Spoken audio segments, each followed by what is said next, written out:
Almost all of it, yeah. Where are you living? Flatbush. Yeah, were you living with someone? I wasn't. No, I broke up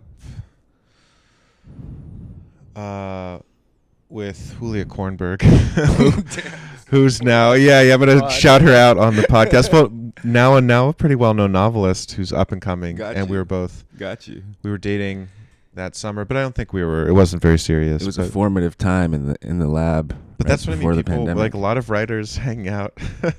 Yeah. What does it mean? Yeah. Well, I don't know what it meant. Yeah, a lot of writers do be hanging out with each other and sometimes doing, getting close to each other. I think I had a couple. I was seeing Julia pretty seriously, but then we kind of got in a fight about writing and books and politics, and broke up. And was that before the pandemic or during? No, that was the summer of 2020. That was a pandemic.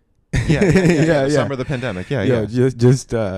Relationships is going in flames, dude. Yeah, I was in a relationship with someone else. Summer that ended 2020. right before the pandemic. Then I was single for maybe a month or two.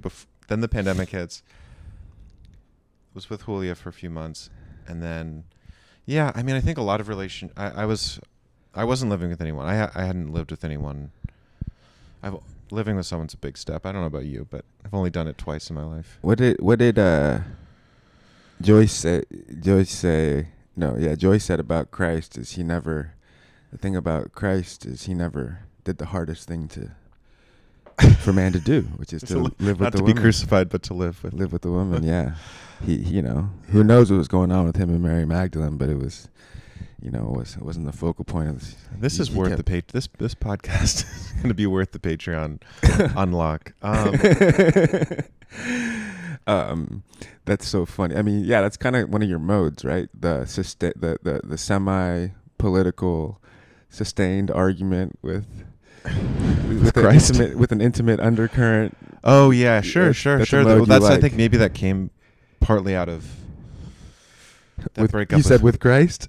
With Christ or Julia. I think there were a lot of political. I think a lot of relationships weren't lasting because of the temperature of the time.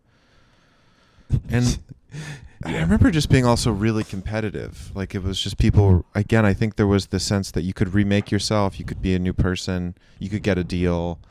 And so you could have, again, all these things like crypto money. I think both men and women, I remember, both like friendships and relationships just had this like extra degree of like competitiveness that I don't think I've felt since.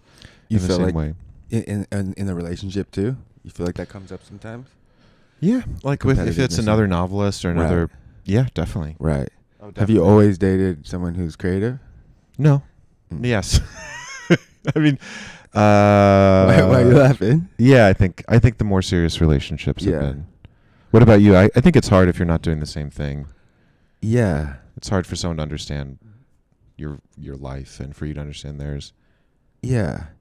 I think that maybe a general orientation, but I think it's good if people are in like, whenever someone doesn't know everything about me, or if someone doesn't know everything about me, that's like so attractive.